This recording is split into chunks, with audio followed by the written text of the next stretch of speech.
வாழ்க வையகம், வாழ்க வளமுடன். குரு வாழ்க, குருவை துணை. இந்த நேரலையை சிறப்பாக நடத்தி கொண்டிருக்கின்ற WCC IT இயக்குநரகத்திற்கும் இணைந்து இன்றைய நிகழ்ச்சியை நடத்தின WCC திண்டுக்கல் மண்டல பொறுப்பாளர்களுக்கும் என்னுடைய அன்பை, வணக்கத்தை, மகிழ்ச்சியை தெரிவித்துக் கொள்கின்றேன். மேலும் இந்த நேரலையிலே இணைந்திருக்கின்ற சிந்தனையாளர்கள், அறநிதியர்கள், அருட்செல்வர்கள், தவச்செல்வர்கள் அத்தனை பேருக்கும் என்னுடைய அன்பை, வணக்கத்தை, மகிழ்ச்சியை தெரிவித்துக் கொள்கின்றேன். சிந்தனையாளர்களே, உங்களை எல்லாம் இன்று இந்த ஜூம் மூலமாக சந்திப்பதிலே மிக்க மகிழ்ச்சி அடைகின்றேன். இன்னைக்கு திடீர்னு எனக்கு ஒரு அசைன்மெண்ட், இன்னைக்கு பேசுங்க அப்படின்னு சொல்லிட்டு நேற்று சரி, இந்த 2 நாட்களுக்கு முன்னாடி சியாட்டல் ஸ்கை ட்ரஸ்ட்ல ஒரு ரிலாக்ஸா ஒரு மீட்டிங். அப்ப நீங்க சொன்னாங்க ஒரு எக்ஸ்பீரியன்ஸ் வித் குரு அப்படின்னு நீங்க பேசுங்க அப்படின்னு சொன்னாங்க. ஸோ அது மாதிரி ரிலாக்ஸா பேசணும். ஸோ அதனுடைய தொடர்ச்சியாக இன்னைக்கு சரி இவங்களும் நீங்க சொல்லுங்க அப்படின்னு சொன்னாங்க. அடுத்த சில விஷயங்கள் இருந்துச்சு. அப்போ மகரிஷியோட இந்த அனுபவங்கள் அல்லது குருவனுடைய அனுபவங்கள் அப்படின்றது மிக சிறப்பான ஒன்று. அனுபவம் அப்படின்றது வாழ்க்கை முழுவதும் நம்மிடம் வரிசை கட்டி வந்து கொண்டுதான் இருக்கும்.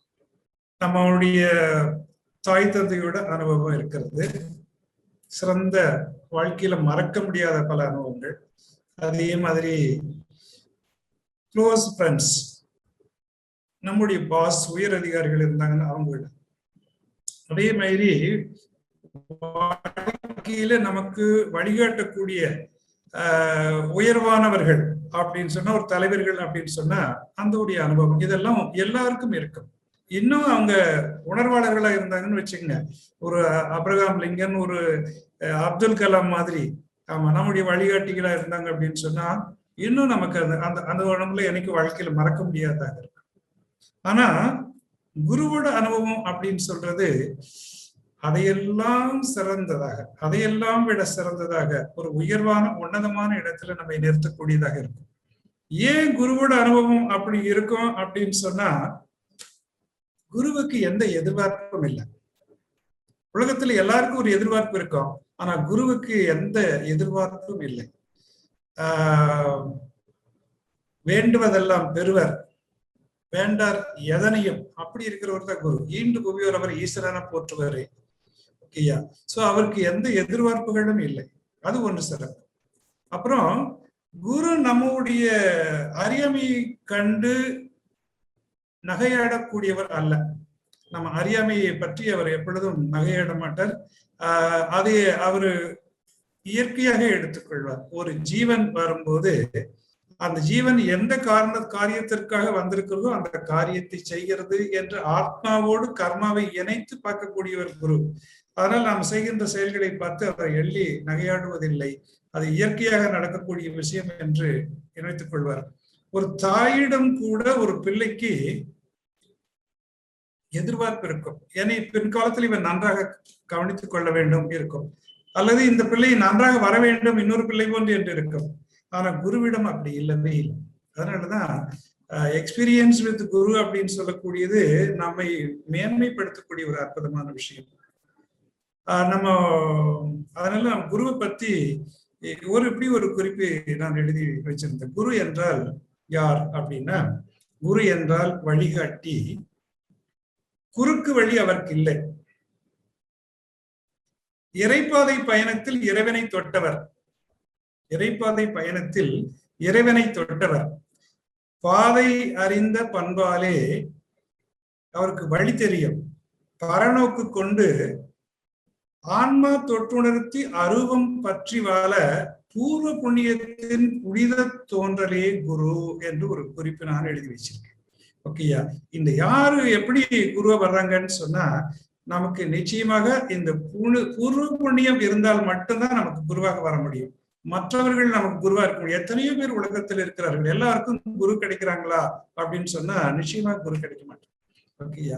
சோ அப்போ ஒரு குருவை இணைத்து வாழ்க்கையில வாழ்வது அப்படின்றது மிக உயர்ந்த விஷயம்.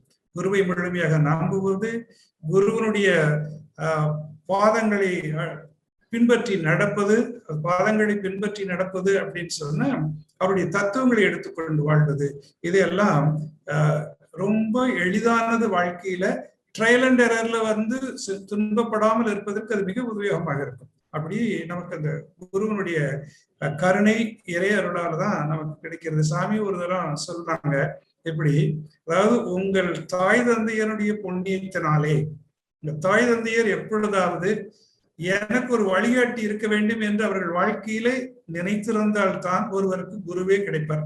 இல்லை என்று சொன்னால் குரு கிடைக்க மாட்டார் அப்படின்பார். சோ அது மாதிரி அந்த புண்ணியத்தினால் வரக்கூடியவர் தான் குரு. இப்ப நம்ம அது ஒரு சாமியோட எந்த ஒரு அனுபவங்கள் அப்படின்ட்டு நான் இந்த நேற்று டாபிக் பின்னாடி ஒரு தொகுத்து கொஞ்சம் எழுதினேன். அது கிட்டத்தட்ட ஒரு நிறைய ஒரு 50க்கு மேற்பட்டது வந்துச்சு. அனுபவம்னு சொன்னா நான் ஏதோ சாமி பேசினதை நான் தூரத்துல இருந்து கேட்டுட்டு வந்து சொல்றது அப்படின்னு இல்லை. நான் எப்பொழுது மகரிஷியுடன் முதல் பயிற்சி எடுத்துக்கொண்டேனோ கிட்டத்தட்ட 89, அதுல இருந்து கிட்டத்தட்ட ஒரு 15-16 ஆண்டுகள் 2005 வரைக்கும் அவருடன் நெருங்கிய தொடர்பில் இருந்தேன். ஏன்னு சொன்னா அவரோட நிர்வாகத்துல இணைந்திருந்தேன். முதல்ல அறிவு திருக்கோயிலை நம்ம இங்க நிர்மாணித்தோம், அதனால நிறைய நெருக்கம் இருந்தது. அவருடைய நூல்கள் 3 நூல்களை நான் தொகுத்திருக்கிறேன், அதனால ஒரு நெருக்கம் இருந்தது. திண்டுக்கலுக்கு ஒரு 5 முறை அவரை அழைத்து வந்திருக்கின்றேன். கிட்டத்தட்ட எங்க வீட்லயே ஒரு 6 நாட்கள் அவர் தங்கி இருக்கிறார்கள். சோ அதனால அதே மாதிரி மாதம் தோறும் அன்பு நேரில் எழுதுவதற்காக ஒவ்வொரு விஷயங்களை சொல்லுவார். அதையெல்லாம் நேரில் போய் கேட்டுக்கொண்டதுனால ஒரு அனுபவம். இப்படி ஒரு நெருங்கிய அனுபவம். பல சமயங்களிலே சரியான வகை பாதையிலே பல விஷயங்களை சொல்லி வாழ்க்கையில திருத்தம் செய்து எடுத்து வந்தவர் தான் குரு. சோ அந்த அனுபவங்கள் என்னிடம் இருக்கிறது, நிறையவே இருக்கிறது. நான் சிலதை எனக்கு தெரிந்த வகையில தொகுத்து இன்னைக்கு ஒரு 5-6 அனுபவங்களை உங்களுடன் நான் பகிர்ந்து கொள்வதில் மகிழ்ச்சி அடைகின்றேன். 1, 6 மாசத்துல யாரையும் உருவாக்கலாம் அப்படின்னு ஒரு முறை சொன்னார். என்ன அப்படின்னு சொன்னா கிட்டத்தட்ட டிசம்பர் 1988 அப்ப சுவாமிஜியை நம்ம திண்டுக்கல்லுக்கு வர வேண்டும் என்று நான் ஆழியாறுல அழைத்தேன். முதல்ல நான் ஆழியாருக்கு போயிருந்த போது ஒரு பயிற்சி நடத்தினாரு. பயிற்சியில நான் பார்த்ததுக்கு பின்னாடி சாமியை நம்மளும் ஒரு 6 மாதமாக இங்க மன்றத்தை நடத்தி கொண்டு வருகிறோம். ஓகே, பழனியில் இருந்துதான் வந்து ஆரம்பித்து விட்டார்கள். சோ அதுக்கு முன்பு நம்ம நடத்தி கொண்டு வந்தோம். சோ சாமி எப்படியாவது கூட்டிட்டு போய் நம்ம ஊர்ல இந்த மன்றத்தை துவக்கி வைக்க வேண்டும் என்று நினைத்தேன். அப்ப மன்றம் அப்படின்றது உலக சமுதாய சேவா சங்கம் கிளை அப்படின்னு அர்த்தம். உலக சமுதாய சேவா சங்கம், இது கிளை சங்கம் அப்படிதான். WCC தான் டோட்டலா எல்லா இடத்துலயும் WCC அப்படின்னு தான் இருக்கும். அப்படிதான் வச்சிருந்தாங்க. அவங்கதான் தலைவர். அங்க இருக்கிற யாரோ ஒருவரோ அல்லது ஒரு பொறுப்பாசிரியரோ அந்த கிளைக்கு துணைத் தலைவர் அப்படிதான் நியமிக்கப்பட்டிருந்தாங்க. சரி, அப்படி வந்துட்டு நான் சாமி போறேன். நாங்க விசன் அலுவலகம் இருக்கிற வள்ளலார் குடியில அதுலதான் அங்க இருந்தாங்க முதல்ல. அதுதான் இருந்துச்சு. அறிவித்திருக்கோயில் அப்போ கன்ஸ்ட்ரக்ஷன் ஆகி கொண்டிருந்தது, வேலை நடந்து கொண்டிருந்தது. காலையில போய் ஒரு 8 மணி இருக்கு அவரை சந்திக்கின்ற. போகும்போது உள்ள யாரோ ஒரு பேச்சு நடந்து கொண்டிருந்தது, சத்தமாக ஒரு பேச்சு நடந்து கொண்டிருந்தது. அது ஏதோ சென்னை அலுவலகத்தை பற்றி ஒரு பேச்சு. அப்ப அந்த இடத்துல ஒரு சித்த மருத்துவர் இருந்தார். அந்த சித்த மருத்துவர் இந்த அலுவலகத்தினுடைய பாதியே அந்த பக்கம் இந்த சென்னையில இருக்க சித்த அலுவலகம் மருத்துவர் ஹோமியோபதி இது இருக்கும், அதையெல்லாம் அவர் பேர்ல வச்சிட்டு இருந்தார். இதெல்லாம் மகரிஷியினுடைய இது வாங்கினது, அதை அவர் பேர்ல எழுதி வச்சிருந்தார். அதனால அதையெல்லாம் திருப்பி வாங்குவதற்கான ஒரு நிகழ்ச்சி நடந்து கொண்டிருந்தது. ஸோ அதை பற்றி பேசி கொண்டிருந்தாங்க. அப்புறம் அவங்க வெளியே வந்தாங்க. அப்புறம் நான் உள்ள போனேன். முதல்ல அவரை சந்திக்கிறேன். அவரு ஒரு மெத்தையில போட்டு உட்கார்ந்து இருந்தார். டேபிள் சேர் எல்லாம் இல்லை, ஒரு மெத்தை போட்டு அந்த மெத்தையில சைடுல ஒரு திண்டு வச்சுட்டு அதுல சாய்ந்து கொண்டு எப்படி சேட்டு கடையில சேட்டு எல்லாம் இருப்பார்களோ அது மாதிரி அமர்ந்து கொண்டு இருந்தார். வெள்ளை ஜிப்பா, ஒரு பஞ்சக்கச்சம் வேஷ்டி, காலில் ஒரு சாக்ஸ், வெள்ளை சாக்ஸ் அப்படி போட்டுட்டு மெத்தையில உட்கார்ந்துருந்தாரு. நானும் போய் வணங்கி அவரை முன்னாடி உட்கார சொன்னாரு. கீழே அமர்ந்தேன். என்ன சொல்லுங்க அப்படின்னாரு. நான் சரி, இது மாதிரி நான் திண்டுக்கல்ல இருந்து வர்றேன்ட்டு எனக்கு விசிட்டிங் கார்டை கொடுத்தேன். வாங்கி பார்த்தாங்க. பார்த்துட்டு நீங்க என்ன ஆடிட்டரா இருக்கீங்களா அப்படின்னு. ராமசாமி அப்படின்னு சொன்னேன். அப்புறம் சொல்லுங்க, நீங்க அவசியம் திண்டுக்கலுக்கு வந்து இந்த சங்கத்தை துவக்கி வைக்க வேண்டும் அப்படின்னு நான் கேட்டேன். சாமி ஒரு நிமிஷம் அப்படி அமைதியை யோசித்து விட்டு, சரி நான் வர்றேன், ஜனவரி 1 ஆழியார்ல ப்ரோக்ராம் போட்டு வரிசையா பழனி, அதுக்கடுத்து திண்டுக்கல், அதுக்கடுத்து திருச்சி, இப்படி நான் வரிசையா வர இருக்கிறேன். இந்த முறை வரும்போது திண்டுக்கலுக்கு நான் வர்றேன், 5, 6ஆம் தேதி வாக்குல நான் வருவேன்னு நினைக்கிறேன். ப்ரோக்ராம் போட்டுட்டு நான் உங்களுக்கு போன் பண்ணி சொல்றேன் அப்படின்னு சொன்னார். சரி சாமி அப்படின்னு சந்தோஷமா வந்துட்டேன். பை காட்ஸ் கிரேஸ் அது என்ன ஆச்சு அப்படின்னு சொன்னா, அந்த ப்ரோக்ராம் கேன்சல் ஆயிடுச்சு. அந்த சென்னையில அந்த இதெல்லாம் எழுதி வாங்குவதற்காக ஒரு லேட் ஆகி போச்சு. அதனால திருச்சியில இருந்து ஆரம்பிச்சுக்கலாம் அப்படின்னு சொல்லி எனக்கு போன் வந்துச்சு. அப்ப நான் சொன்னேன், நீங்க அவசியம் திண்டுக்கலுக்கு வரணும், இதான் முதல் முறையும் வர்றீங்க அப்படின்னு திருப்பி கூப்பிட்டு கேட்டுக்கிட்டேன். சரி அப்ப திண்டுக்கல்ல இருந்து துவங்கிடலாம் அப்படின்னு சொல்லிட்டு நான் வரேன் அப்படின்னு சொல்லிட்டாரு. அப்புறம் திண்டுக்கலுக்கு 6ஆம் தேதி மாலை எங்க பெறப்பட்டு 7ஆம் தேதி காலையில பாண்டியன் எக்ஸ்பிரஸ்ல திண்டுக்கல்ல வந்து இறங்கினாரு. காலையில 5:30 மணிக்கு அவரை போய் ரிசீவ் பண்ணுறோம் பாண்டியன் எக்ஸ்பிரஸ்ல போய் ஸ்டேஷன்ல. அப்புறம் வந்துட்டு ஒரு நிகழ்ச்சி திண்டுக்கல்ல எஸ்கேசி கல்யாண மகள்ல. ஸோ அந்த நிகழ்ச்சியில் இருக்கும்போது நான் வரவேற்புரை சொல்றேன். வரவேற்புரை சொல்லும் போது அப்ப எனக்கு பேச தெரியாது. அதனால எப்படியும் சிரமப்பட்டு வேதாத்ரி மகர்ஷி அவர்களே வருக வருக அப்படின்னு சொல்றதுக்குள்ள எல்லாம் வேத்தே போயிடுச்சு. ஓகேயா அப்படின்லாம் சொல்லிட்டு பார்த்துக்கிட்டே இருந்தாரு. சரி அப்புறம் நிகழ்ச்சி முடிஞ்சிச்சு.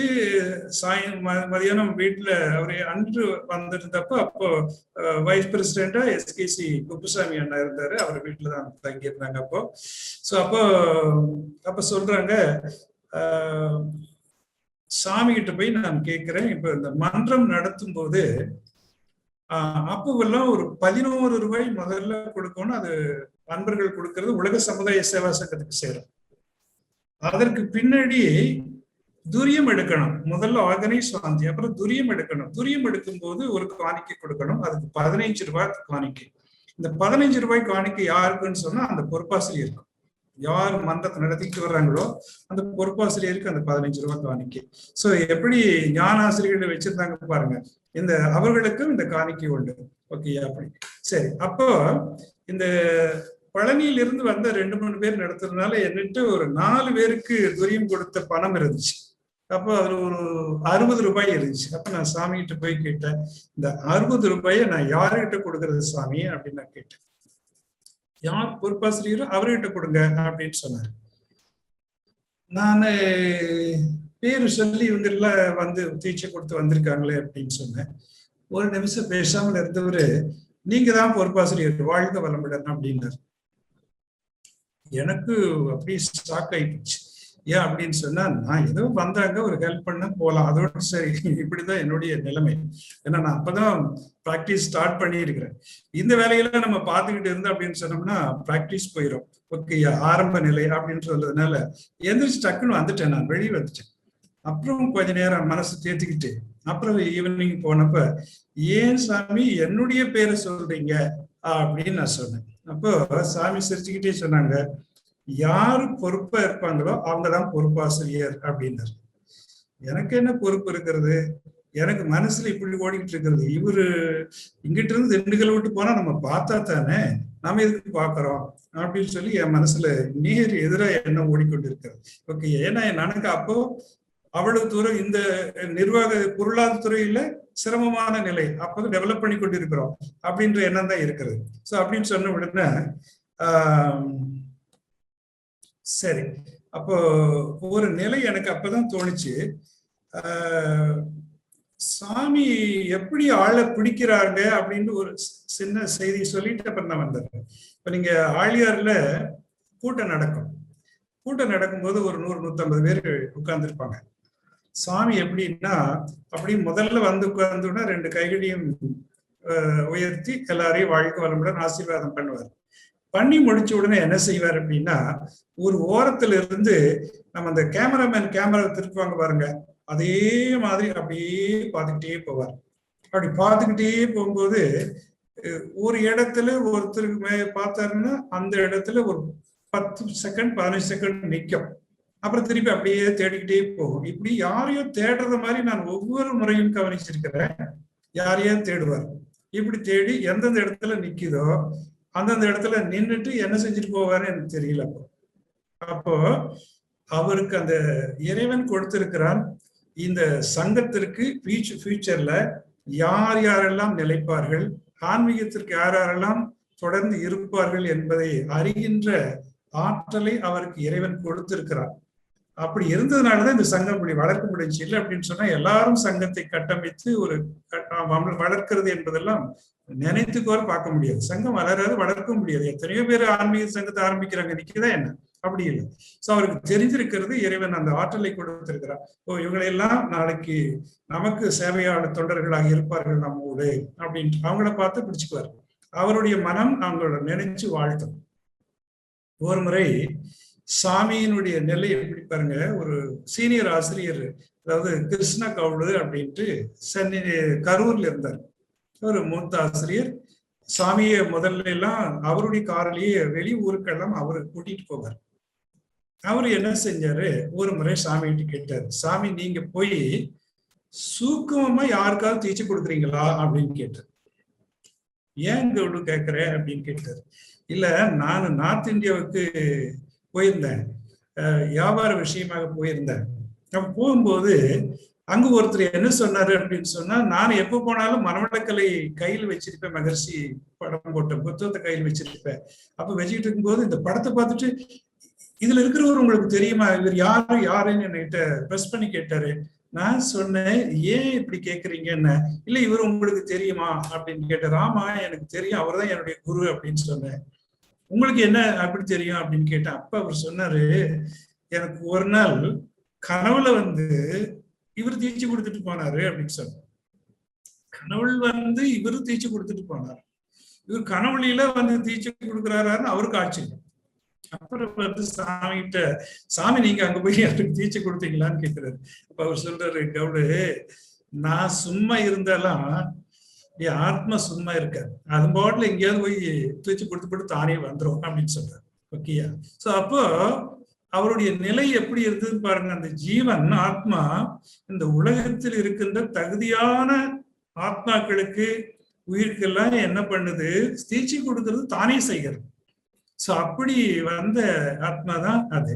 சோ அப்படி சொன்னவரு அப்ப என்ன பண்ணாரு,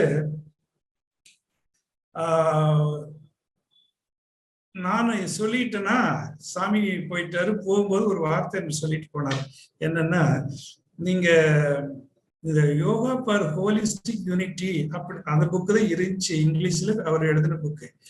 அது ஏன்னா வெளிநாட்டு அன்பர்களுக்காக அதை எழுதியிருந்தார் முதல்ல. சோ அந்த புத்தகத்தை சொல்லி நீங்க அதை எடுத்து தொடர்ந்து படிங்க, உங்களுக்கு எல்லாம் புரியும் அப்படின்ட்டு போனார். அந்த வார்த்தையினுடைய அழுத்தம் எனக்கு அதுல பெருசா இன்ட்ரெஸ்ட் இல்லை. அப்படி இப்படி சரின்னு சொல்லிட்டு போயிட்டாரு. போனதுக்கு பின்னாடி நான் ஒரு இன்கம் டேக்ஸ் ஆபீஸ்ல, ஆடிட்டர் ஆபீஸ்ல உட்கார்ந்துட்டு நான் என்ன செய்வேன், இன்கம் டேக்ஸ் புத்தகத்தை விரிச்சு வச்சுட்டு இருப்பேன். ரெடி நகர் எனக்கு முன்னாடி இருக்கு, படிச்சுட்டு உட்கார்ந்துட்டு இருப்பேன். கொஞ்ச நேரம் தான் போக மனசெல்லாம் வெளியே போயிட்டே இருக்கு, மனவளக்கலையிலேயே போயிட்டே இருக்கும். மனவளக்கலையில சப்ஜெக்டை பத்திய ஞாபகம் ஓடிக்கொண்டே இருக்கும். என்னடா தேவையில்லாம இது வந்து கொண்டே இருக்கிறது அப்படின்னு புக்கை மூடி வச்சிருவேன், என்னால் செய்ய முடியாது. இப்படியே ஒரு 4-5 மாதம் இப்படியே போயிட்டு இருக்கு. வீட்டுல கூட வந்தா நான் அதிகமா பேச மாட்டேன். சோ வீட்டுல இருக்கவங்க கூட சந்தேகப்பட ஆரம்பிச்சுட்டாங்க, ஒரு மாதிரி ஆயிட்டாரு அப்படின்ற மாதிரி ஆயிட்டாங்க. சோ அது மாதிரி முழுமையா ஆக்கிரமிப்பு ஆயிடுச்சு. சோ இந்த கேள்வி வந்த உடனே அப்புறம் 6 மாதம் கழித்து போகும்போது ஒண்ணு சொல்லிட்டு போனார் சாமி. நீங்க காந்தி கிராமத்துல ஒரு மீட்டிங் அரேஞ்ச் பண்ணுங்க, முடிஞ்சாங்கன்னா நான் வர்றேன். ஏன்னா காந்தி கிராமம் அப்படின்றது ஒரு இன்டர்நேஷனல் யூனிவர்சிட்டி, உலகம் எல்லாம் இருக்கிற மக்கள் எல்லாம் அங்க வெளிநாட்டுக்காரங்க எல்லாம் அங்க படிக்கிற இடம். ஆன்மீகத்தை அரசியல்ல கொண்டு வந்த மகானுடைய பெயர்ல இருக்கக்கூடியது இந்த பல்கலைக்கழகம். அதனால நீங்க அங்க ஒரு மீட்டிங் அரேஞ்ச் பண்ணுங்க, நான் அங்க பேசணும் அப்படின்னு சொன்னார். சரி சாமி அப்படின்னு சொல்லிட்டு நான் அங்க போய் கேட்டேன். சரி, அந்த ஓர்சோன்ட்டு ஒரு வைஸ் சான்சலர் அப்ப நார்த் இந்தியன் அவங்க இருந்தாங்க. அப்ப அவர்கிட்ட பேசிட்டு மீட்டிங் அரேஞ்ச் பண்ணியிருந்தேன். ஸோ அப்போ அந்த அந்த இதுல அப்போ நம்ம அவர் சாமி அதுக்காக வந்திருந்தார். அதுக்காக ஒரு 6 மாதம் கழித்து வந்திருந்தார். அதை நான் தனியா சொல்றேன். அதுக்காக வந்திருந்தார். அப்ப வந்திருந்த போது மீண்டும் ஒரு மீட்டிங். அந்த மீட்டிங்ல நான் சாமி வரவேற்புரை சொல்றேன். வரவேற்புரை மிக சரளமாக வரவேற்புரை ஸ்பீச் கொடுக்குறேன். சுவாமி தான் ஸ்டேஜில் உட்கார்ந்துருக்கிறாரு, நானும் முன்னாடி பேசிக்கிட்டு இருக்கிறேன். அந்த போட்டோ கூட நீங்க anbuneri.com அப்படின்றது உள்ள போய் என்னுடைய வெப்சைட்ல பாத்தீங்கன்னா இருக்கும். மகர் ஸ்பிரிச்சுவல் யோகா அண்ட் ஸ்பிரிச்சுவாலிட்டி அப்படின்னு சர்வீஸ்ல உள்ள போனீங்கன்னா இருக்கும், பார்க்கலாம். பேசிட்டு இருப்பேன். அப்போ சாமி பின்னாடி இருந்து பேசிக்கிட்டு இருந்ததுக்கு முன்னாடி முடிச்சதுக்கு முன்னாடி திரும்பி பார்க்கிறேன். சாமி ஒரு வார்த்தை சொன்னாரு, 6 மாசத்துல யாரையும் தயார் பண்ணிடலாம் அப்படின்னு சொன்னாரு. யாரும் ஸ்டேஜ்லயும் கிடையாது, யாருகிட்ட சொல்றாருன்னு எனக்கு தெரியல. இது எப்படி 6 மாசத்துல யாரையும் தயார் பண்ணிடலாம் அப்படின்னா வாட் இஸ் இட் மீன்? எப்படி இவரு தயாரிக்கிறது அப்படின்றது எனக்கு புரியல ஆக்சுவலா சொன்னது. ஸோ அப்போ அதுக்கு பின்னாடி ஒரு நாள் தான் புரிஞ்சுது. சாமி என்ன பண்ணாரு, ஒரு பொறுப்பாசிரியர் மாநாடுன்னு போட்டிருந்தார். அப்போ எல்லாம் முதல்ல பொறுப்பாசிரியர்கள், பேராசிரியர்கள் கிடையாது. ஓகே, பொறுப்பாசிரியர்கள் மாநாடு அப்படின்ட்டு கும்பகோணத்துல போட்டிருந்தாங்க. ஒரு 100-150 பேர் எல்லா பொறுப்பாசிரியர்கள் எல்லாம். இப்ப எல்லாம் அவங்க எல்லாருமே பேராசிரியர், சீனியர் பேராசிரியர் இருக்காங்கன்னு வச்சுக்கோங்க. ஸோ அப்போ வந்திருந்தாங்க. அந்த மாநாட்டுல நான் ஒரு இடத்துல அங்க மெஸ்ல சாப்பிட்டுட்டு போறேன். ஒரு 8 மணி இருக்கு இரவு. அடுத்து படுக்கிற இடத்துக்கு போய்கிட்டு இருக்கும்போது முன்னாடி 2 பேர் பேசிட்டு போறாங்க. அவங்க என்ன பேசுறாங்க, இந்த மகரிஷி பார்த்து நமக்கு எல்லாம் கொடுத்தாங்க அப்படின்னு சொன்னா எல்லாமே நமக்குள்ள வந்து போயிடும். ஆனா இவர் செய்ய மாட்டேன்றார் நமக்கு அப்படின்ட்டு இவங்க 2 பேர் பேசிட்டு போறாங்க. இவர் பார்த்தா நமக்கு எல்லாத்தையும் வர வைக்க முடியும், இவர் செய்ய மாட்டேன்றாரு அப்படின்னு பேசிட்டு போறாங்க. அப்பதான் எனக்கு இந்த சொன்னதனுடைய அர்த்தம் புரிஞ்சுது. 6 மாசத்துல யாரையும் தயாரிச்சிடலாம் அப்படின்னு சொல்றது, இதெல்லாம் சாமியினுடைய அழுத்தத்தினால, என்ன அழுத்தத்தினால நடக்குது அப்படின்னு சொல்றது எனக்கு அப்ப நான் புரிஞ்சுக்கிட்டேன். ஓகேயா? சோ அப்பதான் ஒரு நாள் சொன்னாரு, நான் இந்த பக்கமா திண்டுக்கல்ல கிராஸ் பண்ணி மதுரைக்கு போவேன். மதுரைக்கு போகும்போதெல்லாம் திண்டுக்கல்ல ஒருத்தர் வேணும் அப்படின்ட்டு சங்கல்பம் பண்ணிக்கிட்டே போவேன் அப்படின்னு சொன்னாரு. அப்பதான் புரிஞ்சிச்சு, அப்படி போட்ட தூண்டில்ல மாட்டின மீன் நம்ம தான் அப்படின்னப்பதான் எனக்கு புரிஞ்சுது. ஓகேயா? அந்த தூண்டில்ல மாட்டிக்கிட்டவங்க தான் நம்ம அப்படின்னு நினைச்சது. அப்போ சாமி அப்ப போகும்போது நான் கேட்டுக்கிட்ட, சாமி எனக்கு வேற வேலையே எதுவும் செய்ய முடியல, என்னை கொஞ்சம் ரிலீஸ் பண்ணி விடுங்க அப்படின்னு அப்போ கேட்டுக்கிட்டேன். அப்பதான் அவர் ரிலீஸ் பண்ணி விட்டு போனார். அதுக்கு முன்னாடி தான் என்னால ஃப்ரீயா சிந்திக்கவே முடியுச்சு. சோ உருவாக்கக்கூடிய நிலை அவரிடம் இருந்தது, யாரையும் உருவாக்கக்கூடிய நிலை இயற்கையில் அவரிடம் இருந்தது என்பதை தெரிந்து கொண்டேன். அப்பதான் நமக்கு எப்பவுமே அன்பர்கிட்ட கேட்ட சொல்லுவேன், நீங்க பொறுப்பாசிரியர்னா இல்லப்பா, நான் பொறுப்பு இல்லாதப்ப பொறுப்பாசிரியரு, பேச தெரியாதப்ப பேராசிரியரு, ஆமா எழுத தெரியாதப்ப எழுத்தாளர், இப்படிதான் என்னை ஓடிட்டு இருக்குது அப்படின்னு சொல்லுவேன். இதுதான் மகர்ஷியால உருவாக்கப்பட்டு மகர்ஷியை நமக்கு அழுத்தம் கொடுத்து இப்படி செய்யறது, அது பூர்வ புண்ணியம், குருவின் அருள், இதை நாம் செய்ய வேண்டும் என்று விதிக்கப்பட்டது, அதனால் செய்து கொண்டிருக்கிறோம் என்பதை நான் உணர்ந்து கொண்டேன். நன்றி, வாழ்க வளமுடன். சரி, சிந்தனையாளர்களே, அடுத்த ஒரு சிறிய அனுபவத்தை நான் சொல்றேன். சாமி விளைவறிந்த விழிப்பு அப்படின்னு சொல்லுவாங்க. விளைவறிந்த விழிப்பு அப்படின்னு சொன்னா, எந்த செயல்களை செய்யும் பொழுதும் அறிவை விழிப்பு நிலையோடு வைத்துக் கொண்டிருக்க வேண்டும் அப்படின்றது என்னுடைய அர்த்தம். அப்ப நம்ம ஒரு நாள் என்னன்னு சொன்னா, ஜனவரி 4, 1993 அடிக்கல் நாட்டு விழாவுக்காக மகர்ஷி அவர்களை இங்கே அழைத்திருந்தோம் அறிவித்திருக்கோயிலுக்கு. ஸோ அவரும் வந்திருந்தாங்க. அப்போ பல்கலைக்கழகத்தினுடைய ஒரு நிகழ்ச்சிக்கும் ஏற்பாடாயிருந்தது. அதுக்கு நாள், அடுத்த நாள் என்ன பண்ணுச்சு, 4/1 காலையில இங்க அடிக்கல் நாட்டி விட்டு மாலையில காந்தி கிராமத்துல பல்கலைக்கழகத்துல இன்னொரு நிகழ்ச்சி ஏற்பாடாயிருந்தது. அப்பொழுது அங்க பங்கஜம் என்ற ஒரு பிரின்சிபல் இருக்கிறாங்க பிஎட் காலேஜ்ல, பிசி இன்னொருத்தர் இருந்தாங்க. அப்ப அவங்கள நாங்க என்ன பண்ணியிருந்தோம், நாள் நடந்த சயின்ஸ் மீட்டிங்க்கு நீங்க வந்து மகர்ஷி பேசுறதுல நீங்க பேசணும்னு அழைச்சிருந்தோம். அப்ப அவங்க சொன்னாங்க, நீங்க மகர்ஷியை இங்க காந்தி கிராமத்துக்கு அழைத்து வர்றதுக்கு சம்மதிச்சா நான் அங்க வந்து பேசுறேன் அப்படின்னாங்க, கண்டிஷன் போட்டாங்க. சரி அப்படின்ட்டு நானும், ஏற்கனவே மகரிஷி இங்க வந்திருக்கிறாங்க, அவங்க வர்றதுக்கு மிகவும் பிடிக்கும் உங்க பல்கலைக்கழகத்துக்கு, அதனால நான் சாமி கிட்ட கேட்டு அரேஞ்ச் பண்ணிட்டேன்னு சாமி கிட்ட கேட்டோம். அவங்க வரேன்னு சொல்லிட்டாங்க. ஓகே வரேன்னு சொல்லிட்டாங்க. ஸோ அடுத்த நாள் பல்கலைக்கழகத்துக்கு இங்க அரிய திருக்கோயில் அடிக்கல் நாட்டு விழா முடிஞ்சு நாங்க போறோம். அங்க டாக்டர் பங்கஜம் அப்படின்றது பிஎட் கல்லூரியினுடைய முதல்வராக அப்பொழுது இருந்தாங்க, பின்னாடி அவங்க வைஸ் சான்சலராக இருந்தாங்க. ஸோ அப்போ வீட்டுல இருந்து ஒரு சுமார் 4 மணி இருக்கும்.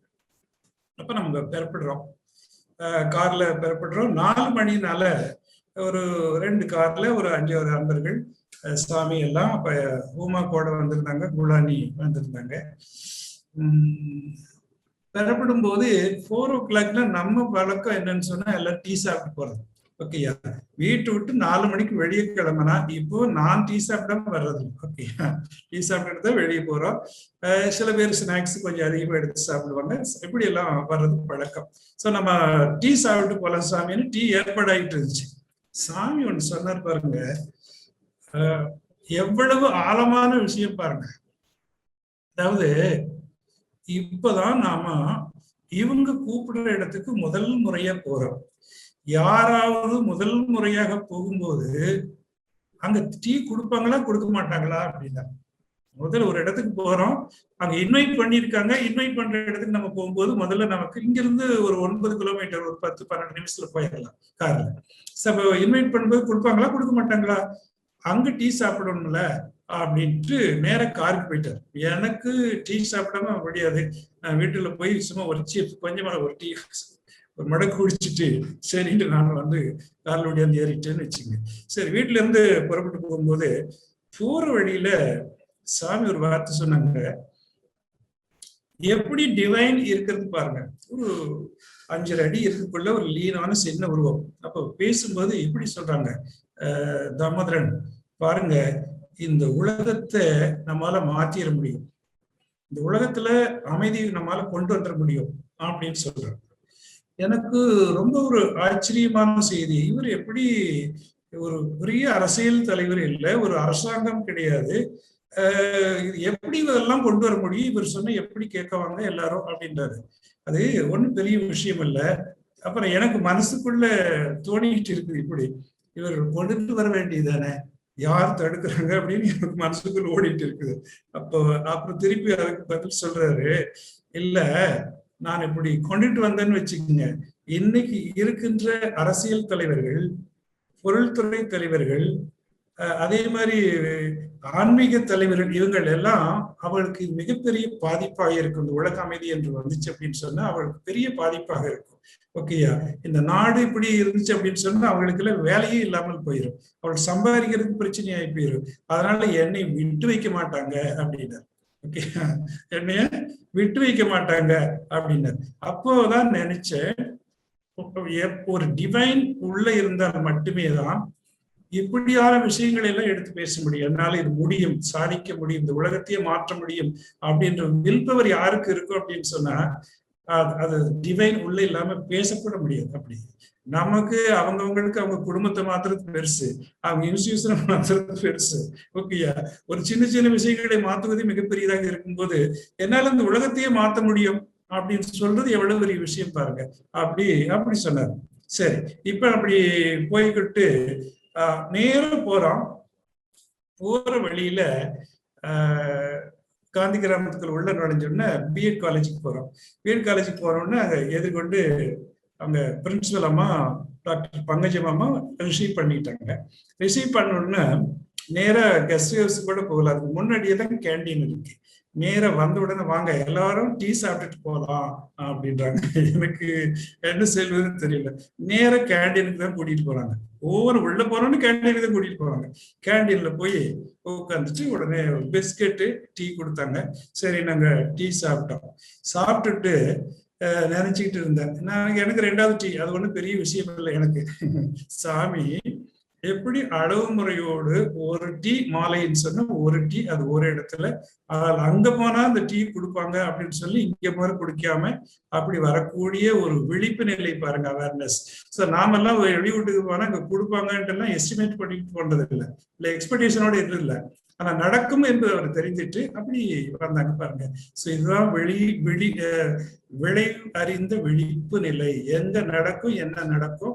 ஆமா, அதனால எப்படி செய்ய வேண்டும் என்பது வாழ்க்கையில அவர்கள் வெறும் வார்த்தையோடு இல்லை, வாழ்க்கையாகவே இருந்தார்கள் இல்லையா. வெறும் வார்த்தையோடு இல்லாமல் அவர்கள் வாழ்ந்து காட்டிக் கொண்டிருந்தார்கள். மற்றவர்களுக்கெல்லாம் ஒரு முன்னுதாரணமாக அந்த குரு நடந்து கொண்டிருந்தார்கள். அப்போ உமா இருக்கிறாங்க பக்கத்துல. அந்த பிரின்சிபல் அம்மா கேக்குறாங்க, இவங்க என்ன உமான்னு கூப்பிடுறீங்க, இவங்க எல்லாம் வெஸ்டர்னரா இருக்கிறாங்க, பேர் உமான்னு சொல்றீங்க எப்படி அப்படின்னு அவங்க கேட்டாங்க. அப்ப அவங்க சொன்னாங்க, இந்த பொண்ணு பயிற்சி எடுக்க எனக்கு சென்னையில வந்துச்சு. வந்த உடனே இப்ப வந்ததுக்கு பின்னாடி சுவாமி நான் சர்வீஸ் பண்றேன் அப்படின்னு கேட்டுச்சு. நீங்க எல்லாம் சர்வீஸ் பண்ண வேண்டாம், பயிற்சி எடுத்துட்டு போ அப்படின்னு நான் சொல்லிட்டேன்.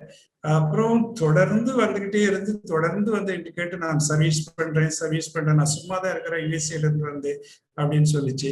சரி அப்படின்னு சொல்லிட்டு பகல்ல மட்டும் டைப்பிங் வேலையெல்லாம் பண்ணி கொடுத்துட்டு போயிட்டு இருந்துச்சு. அப்புறம் அம்மா கிட்ட போய் கேட்டிருக்கும் போது இருக்கிறது, அம்மா சொன்னாங்க, சரி இந்த பொண்ணுதான் இங்க தொடர்ந்து சர்வீஸ் பண்றான்னு சொல்றல, தனியாத்தான் இருக்கிற, நம்ம தான் அவளை நம்ம குழந்தைய தத்து எடுத்துக்கிட்டா என்ன, மகளை தத்து எடுத்துக்கிட்டா என்ன, நம்ம கூட இருந்துட்டு போறா அப்படின்னு அம்மா சொன்னாங்க. அதுக்கு பின்னாடி தான் நான் ஒரு மகளை தத்து எடுத்துக்கிட்டேன். அப்போ நானும் என்ன பண்ணேன், அந்த பூனை மாதிரி பூனைக்குட்டி தூக்கி போடுற மாதிரி தூக்கிங்கிட்டு போட்ட, அவ குரங்கு குட்டி பிடிக்கிறமா, குரங்கு குட்டி பிடிக்கிறமா, குட்டி குரங்கு பிடிக்கிற மாதிரி அவ என்னை பிடிச்சிக்கிட்டா அப்படின்னு சொன்னாங்க. இந்த உதாரணத்தை சொன்னாங்க. அதாவது ஆன்மீகத்துல மார்ச்சல சரணாகதி, மார்க்கட சரணாகதி அப்படின்னு இருக்கிறது. மார்க்கட சரணாகதி அப்படின்னு சொன்னா நாம இறைவனை பிடிச்சுக்கிறது, நாம முழுசா இறைவனை பிடிச்சிக்க வேண்டியது. எப்படி குரங்கு குட்டி குரங்க பிடிச்சிக்குதோ, தாய் குரங்க பிடிச்சிக்குதோ, இந்த குரங்கு மரத்தை தாண்டி தாண்டி போய்கிட்டே இருக்கும். அப்பவும் குரங்கு குட்டி விட்டுறக்கூடாது, விட்டு கீழே விழுந்துச்சுன்னா குட்டிக்கு தான் அடிபிடிக்கும். ஓகே, குரங்கு அதை பத்தி கவலையப்படாது. ஸோ இது மாதிரி இறைவனை நாம பிடிச்சிக்கிறது ஒண்ணு. இன்னொரு மெத்தட் என்ன அப்படின்னு சொன்னா, இறைவனே நம்ம எடுத்துட்டு போறது. இறைவன் எனக்கு ஒண்ணுமே தெரியாது, நீதான் எல்லாம், நீதான் எனக்கு தாய் தந்தை எல்லாமே நீதான், சோ நீதான் என்னை காப்பாற்ற வேண்டும் அப்படின்ட்டு முழுசா சரணாகதி ஆயிட்டா, இறைவன் எப்படி பூனை குட்டி எடுத்துட்டு தூக்கிட்டு போகுதோ அது மாதிரி இறைவன் தூக்கிட்டு போறா. அதனால அடிவிட்டு நம்ம விட மாட்டோம், விழுந்தாலும் அது அவனுக்குத்தான், இவளுக்கு நமக்கு இல்லை அப்படின்றதுதான் மார்ச்சில சரணாகதியும் பாரு. அது மாதிரி நான் பூனைக்குட்டி மாதிரி இவளை தூக்கி போட்டேன், என்னை குரங்கு குட்டி மாதிரி என்னை பிடிச்சிக்கிட்டா அப்படின்னு சொன்னார். ஸோ இந்த நிகழ்ச்சி அங்க நடந்துச்சு. அப்புறம் முடிச்சு நிறைவாக அந்த அன்னபூர்ணா பந்தல் என்ற ஒரு பெரிய பந்தல்.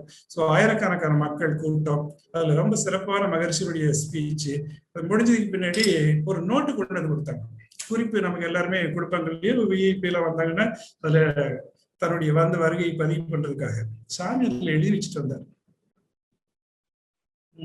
என்ன எழுதுனான்னு சொன்னா, இந்த நிறுவனத்தினுடைய உயர்ந்த பதவி வைஸ் சான்சலராக நீங்கள் ஆவீர்கள் அப்படின்னு எழுதி வச்சுட்டு வந்தார். ஒரு 2-3-4 இயர்ஸ் கழிச்சு அந்த அம்மா டாக்டர் பங்கஜம் அவர்கள் முதல்வராக இருந்தவங்க அந்த பல்கலைக்கழகத்தினுடைய வைஸ் சான்சலராக வந்தார்கள்.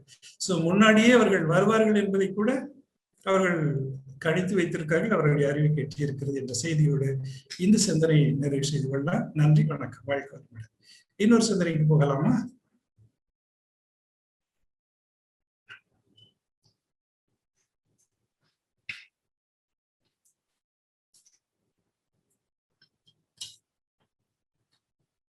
சிந்தனையாளர்கள 1989 என்று நினைக்கிறேன். ஆமா, காந்தி கிராமத்துல, அதே காந்தி கிராமத்துல இரண்டாவது முதல் நிகழ்ச்சி சொன்னோம் இல்லையா, அந்த முதல் நிகழ்ச்சி அப்பதான் நாம பயிற்சியில எடுத்து ஒரு 6 மாதம் தான் இருக்கும். அப்பதான் மனவளக்கலை எல்லாம் படித்து கொண்டிருக்கிறேன். ஸோ அந்த காந்தி கிராம நிகழ்ச்சியில சாமி சொன்னதுனால அவங்களுக்கு போய் ஏற்பாடு பண்ணுவதற்காக நாங்க போயிருக்கிறேன். அவர்கிட்ட அந்த வைஸ் சான்சலருக்கு நார்த் இந்தியன், அவருக்கு தமிழ் தெரியாது. ஸோ யோகா ஃபார் ஹியூமன் இல்ல யோகா ஃபார் மாடர்ன் ஏஜ் அப்படின்ற புத்தகம் அப்ப இருந்துச்சு ஆங்கிலத்துல. அந்த புத்தகத்தை அவர்கிட்ட கொடுத்துட்டு, சாமி வர்றாங்க, நீங்க மீட்டிங் ஒன்று அரேஞ்ச் பண்ணி கொடுத்தா சாமி இங்க பேசுவாங்க அப்படின்ட்டு நான் சொல்றேன். அவர் ஒத்துக்கிட்டு சரி நீங்க கூட்டிட்டு வாங்க, நான் ஒரு சிறப்பான ஒரு மீட்டிங் அரேஞ்ச் பண்ணி கொடுக்குறேன் அப்படின்னு சொன்னாங்க. ஸோ அப்போ அவங்க சாமிக்கு என்னன்னா, முதல்லயே சொன்ன மாதிரி இந்த பல்கலைக்கழகத்தின் மீது காந்தியினுடைய பெயரால இருக்கிறதுனால அவளுக்கு ஒரு உயர்ந்த மதிப்பு அங்க இருந்துச்சு. அங்க ஒரு சேரிட்டி வைத்திருக்க வேண்டும், நம்ம உலக சமுதாய சேவா சங்கத்திலிருந்து ஒரு சேரிட்டி ஏற்படுத்தியிருக்க வேண்டும் அப்படின்னு அவங்க நினைச்சாங்க. அதுல இருந்து நம்ம தொடர்ந்து அந்த பயிற்சிகள் எல்லாம் அங்க இருக்கின்ற மாணவர்களுக்கு போக வேண்டும். அங்க பல நாடுகள்ல இருந்து மாணவர்கள் எல்லாம் படிக்கிறதுனால அது உலகங்களுக்கு எல்லா உலகத்து மக்களுக்கும் போய் சேரும் அப்படின்ட்டு அவங்க நம்பினாங்க. ஓகேயா? ஸோ அதனால அவங்க வச்சுட்டு கொடுத்துட்டு வந்திருந்தோம். சரி, அப்புறம் ஒரு கட்டத்துல அங்க போன மகிழ்ச்சியை கூட்டிக்கிட்டு போனேன். போகும்போது அவரு அந்த வைஸ் சான்சலர் என்ன பண்ணாரு, எனக்கு நானும் மகர்ஷியும் அவருடைய விசி அறைக்குள்ள போறோம். அறைக்குள்ள மகர்ஷி எடுத்த மாதிரி சேர்ல உட்கார்ந்தாங்க, நானும் உட்கார்ந்தேன். அவர் என்னை பார்த்து கேட்கிறாரு VC, are you neutralise your anger அப்படின்றார். Okay, are you neutralise your anger, நீ சினத்தை தவிர்த்து விட்டீர்களா அப்படின்னு கேட்கிறார். எனக்கு என்ன பதில் சொல்றது என்று தெரியல. நாம எங்க சினத்தை தவிர்த்து அப்பதான் பயிற்சி பண்ணிட்டு இருக்கிறோம், சாமி ஏத்த மாதிரி இருக்கிறார். ஓகே, இப்படி மாட்டிக்கிட்டேன். ஓகே, நான் சொன்னேன் ஐ ஆம் பிராக்டிசிங் சார் அப்படின்னு சொன்னேன். ஓகே, நான் இப்பதான் நான் பிராக்டிஸ் பண்ணிட்டு இருக்கிறேன் அப்படின்னு. இது மாதிரி 2-3 கேள்வியில கேட்டாரு. நான் அதற்கு பதில் சொன்னேன். சாமியை அவர் கேட்க முடியாது இல்லையா? சோ அவர் என்னையும் சாமிக்கு டெஸ்ட் பண்றாரா, என்னை வச்சுட்டு சாமியை டெஸ்ட் பண்றாரு அப்படி கேள்வி கேட்டார். சரி, அது முடிச்சதுக்கு பின்னாடி உடனே கூட்டத்துக்கு அரேஞ்ச் பண்ணாங்க. அங்க ஒரு பெரிய ஹால்ல அந்த கூட்டத்துக்கு எல்லாம் ஆசிரியர் பெருமக்களை அங்க இருக்கிறவங்கள வைஸ் சான்சலர், அந்த கல்லூரி பல்கலைக்கழக ஆசிரியர்களை எல்லாம் வச்சுட்டு வர சொல்லி நடத்தினாங்க. மாணவர்களை எல்லாம் வர சொல்லி உட்கார்ந்துருந்தாங்க. சாமி பிரபஞ்ச பரிணாமத்தை பற்றியும் பேசிக் பார்ட்டிகளை பற்றி ஒரு அற்புதமான லெக்சர்ஸ் கொடுத்தாங்க. அது பல்கலைக்கழகத்துக்கு ஏற்ற மாதிரி அந்த ஆசிரியர்களுக்கெல்லாம் அது புரியுற மாதிரி ஒரு அற்புதமான லெக்சர் அவங்க கொடுத்தாங்க. அப்போ நமக்கு நிறைய ஆசிரியர்கள் கேள்வி கேட்டாங்க. எல்லா கேள்விக்கும் அவங்க பதில் சொன்னாங்க. ஸோ அந்த பதில் சொன்னதுனால எல்லாருக்கும் ரொம்ப சாட்டிஸ்பேக்ஷன். அதை பத்தி ஒரு பெரிய அந்த சிந்தனையாளர்களா இருந்தவங்களுக்கு எல்லாம் ஒரு பெரிய சாட்டிஸ்பேக்ஷன். மாணவர்கள் அவ்வளவு இன்ட்ரெஸ்ட் காட்டல, ஏன்னா மாணவர்களுக்கு அது புரியாது இல்லையா? ஸோ ஆசிரியர்கள் ரொம்ப இன்ட்ரெஸ்டா எடுத்துட்டாங்க. ஸோ கூட்டம் நிறைய வந்தது. அந்த கூட்டத்துக்கு முன்னாடி நான் போய் கேட்கும்போது ஒரு சூப்பர்வைசர், அதுக்கு ஒரு சின்ன பிட், அவங்க சூப்பர்வைசர் போன உடனே நான் சாமி இது மாதிரி வர்றாங்க விசி கிட்ட சொல்லிட்டேன் அப்படின்னு உடனே அவர் உடனே போன் எடுத்து யார்கிட்ட சொன்னார், இப்படி சொன்னார், வேதாத்ரி மகர்ஷி வர்றாங்க, நம்ம கெஸ்ட் ஹவுஸ்ல ஃப்ரீசரை ரிப்பேர் பண்ணி சரி பண்ணி வைங்க, ஒரு 6-7 கிலோ திராட்சை வாங்கி வைங்க, ஒரு 4 கிலோ ஆப்பிள் வாங்கி வைங்க, ஆமா அப்படின்ட்டு இன்னும் ஒரு பழங்கள் நிறைய வாங்கி வைங்க அப்படின்னாரு. நான் சொன்னேன், ஐயா இதெல்லாம் அவர் சாப்பிட மாட்டார் ஐயா. ஓகே, அவர் வந்து பேசிட்டு கம்முன்னு போயிடுவாரு அப்படின்னு. இல்லைங்க, அது எங்க ஃபார்மாலிட்டி நாங்கெல்லாம் செய்யணும் அப்படின்னு அவர் சொன்னார். சரி, ஆனா வந்ததுக்கு பின்னாடி அவர் எந்த பக்கத்துல நான் பார்க்கவே இல்லை, என்ன செஞ்சாரு எனக்கு தெரியல. ஓகேயா? சோ இது முடிச்சுட்டு சாமி காருக்கு ஏற வந்தார். காருக்கு ஏற வரும்போது மாணவர்கள் எல்லாம் வந்து சுத்தி நின்றுட்டு ஆட்டோகிராஃப் வேணும் அப்படின்னு சொல்லி சாமியை பிடிச்சு எடுத்துக்கிட்டாங்க. எல்லாம் மாணவர்கள் அந்த காலத்துல அது ரொம்ப முக்கியம், இந்த ஆட்டோகிராஃப் வாங்குறது. அப்படி வாங்கினாங்க. அப்பதான் நான் பார்த்தேன் சாமியுடைய இது ஆட்டோகிராஃப் கொடுக்கவே போட மாட்டேன். இது மாதிரி நான் கையெழுத்து போட்டதுனால உனக்கு என்ன லாபம் கிட்டும்? ஓகேயா? இந்த கையெழுத்தினால உனக்கு என்ன கிட்டும்? ஒரு உபயோகமும் இல்லை.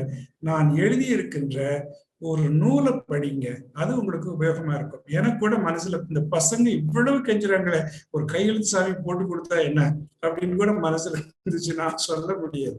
ஓகே, கார்ல ஏறிட்டார், நான் வந்துட்டு அப்படியே வந்துட்டோம். சோ இது மாதிரி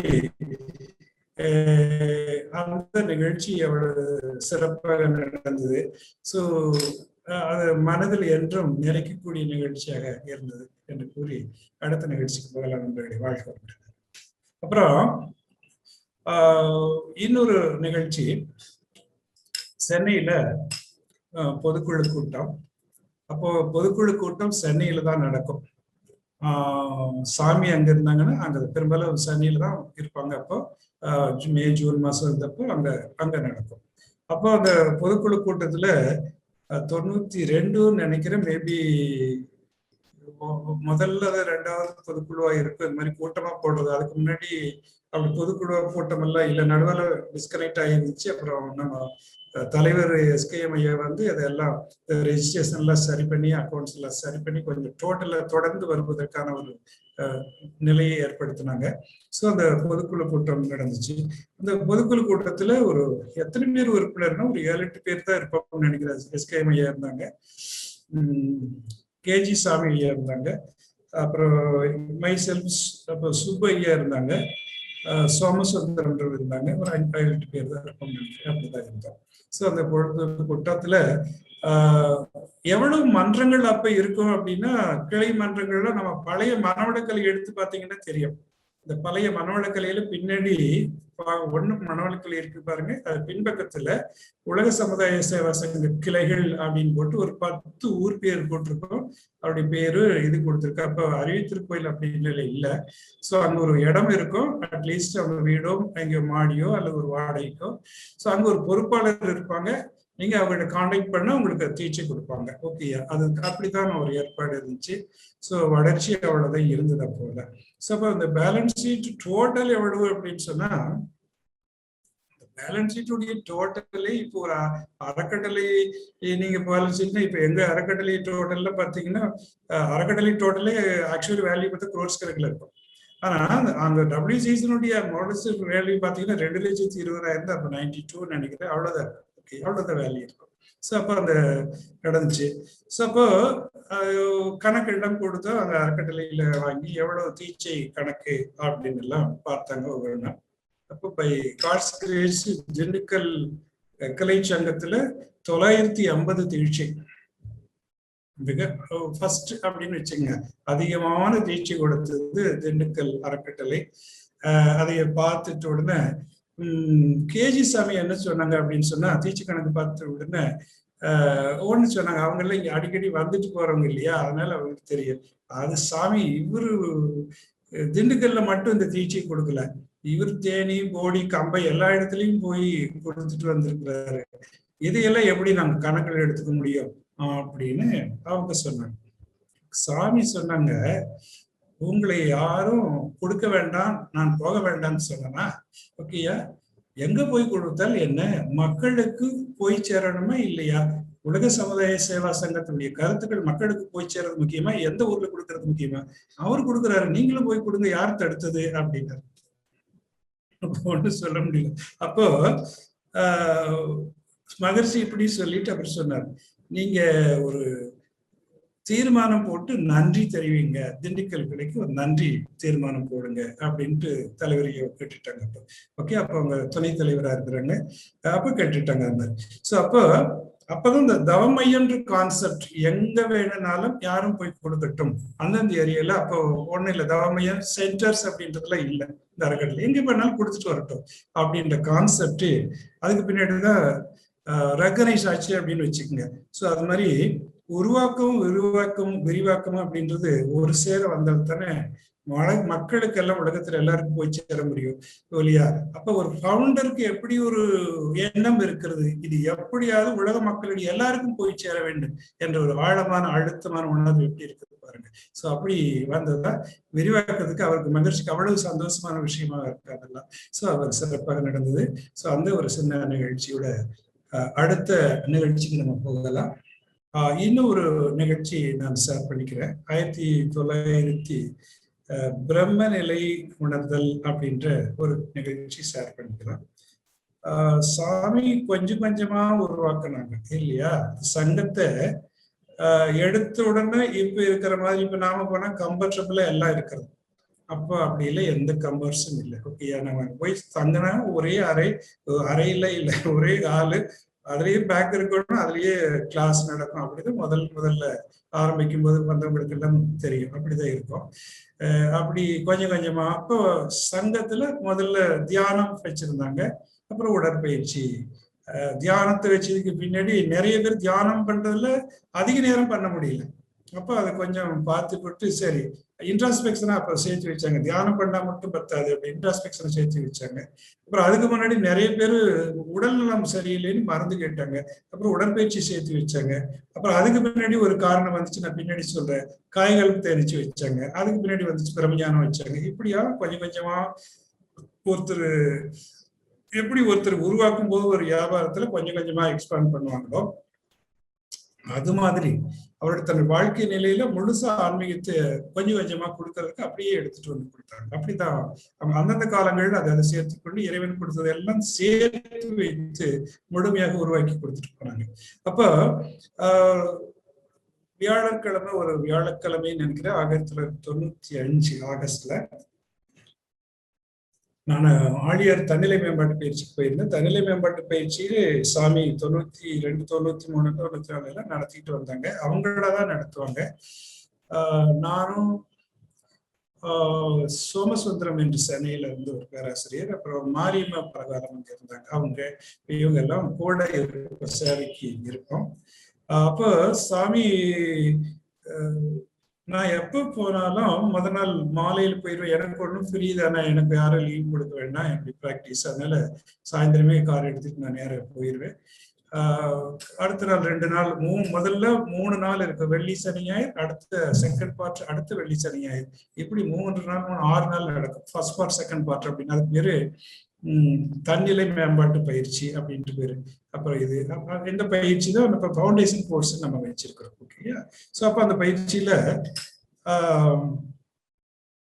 உனக்கு எப்ப போனாலும் கேட்டுக்கு போன உடனே அவங்களுக்கு தெரிஞ்சு போயிடும், மேல வர சொல்லுவாங்க. இரவுல போய் கொஞ்ச நேரம் அவங்ககிட்ட பேசிட்டு இருந்துகிட்டு அப்புறம் அறைக்கு போயிடுவேன்.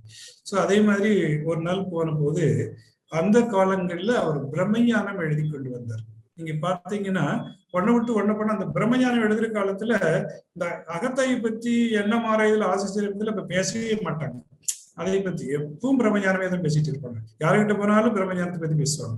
சோ அப்படி அந்தந்த காலங்கள் அந்தந்தது அவருக்கு ஆழமாக இருக்கும் அது. சோ அப்ப அப்படி போனாங்க. அப்புறம் சிறிது நேரம் பிரம்மஞானத்தை பத்தி பேசிக்கிட்டு இருந்துட்டு அப்புறம் நான் அறைக்கு போயிட்டேன். எனக்கு அப்ப இந்த பிரம்மஞானம்ன்றதெல்லாம் புரியவே இல்லை. ஆக்சுவலா என்னமோ இறைநிலை, ஆல்மைட்டி, ஆல் பெனட்ரேட்டிவ் ஃபோர்ஸ் இப்படி எல்லாம் சொல்லிட்டு இருந்தாங்க. சரி ஏதோ இருக்கட்டும் அப்படின்ட்டு நான் போயிட்டேன், அறைக்கு போயிட்டேன். போனதுக்கு பின்னாடி இரவுல நல்ல தூக்கம். தூங்கிட்டு இருக்கும்போது கொஞ்ச நேரம் அப்படியே ஒரு தியான நிலையில இருந்தேன், அமைதியான தூக்கம். அப்புறம் காலம் இருக்கிறதும் தெரியல, நல்ல புலநடக்கம். அந்த நிலையில ஒரு விழிப்பு தோன்றியது, அறிவில ஒரு விழிப்பு தோன்றியதான் நான் உணர்றேன். அப்படி விழிப்பு நிலை தோன்ற உடனே எழுந்து என்ன அறியாம அப்படி இதுல உட்கார்ந்து இருக்கிறத நான் உணர்றேன். காட்டுல கட்டில உட்கார்ந்து இருக்கிறத உணர்றேன்.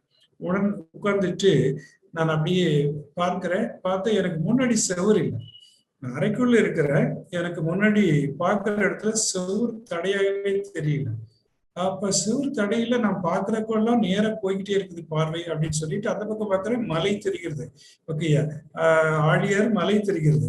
சோ அந்த மலையை பார்க்கிறேன். மலை பார்க்கிற இடத்துல நான் பார்க்கிற இடத்துல மட்டும் இந்த பிளாக் ஹோல் இருக்கிற மாதிரி மலையில் ஒண்ணுமே இல்லை, அப்படி நேராக போய் கொண்டிருக்கிறது. அப்புறம் அப்படின்ட்டு மேல பார்க்கிறேன், கோள்களும் தெரிகிறது. ஓகேயா? கோள்கள் எனக்கு மிக அருகிலே தெரிகிறது.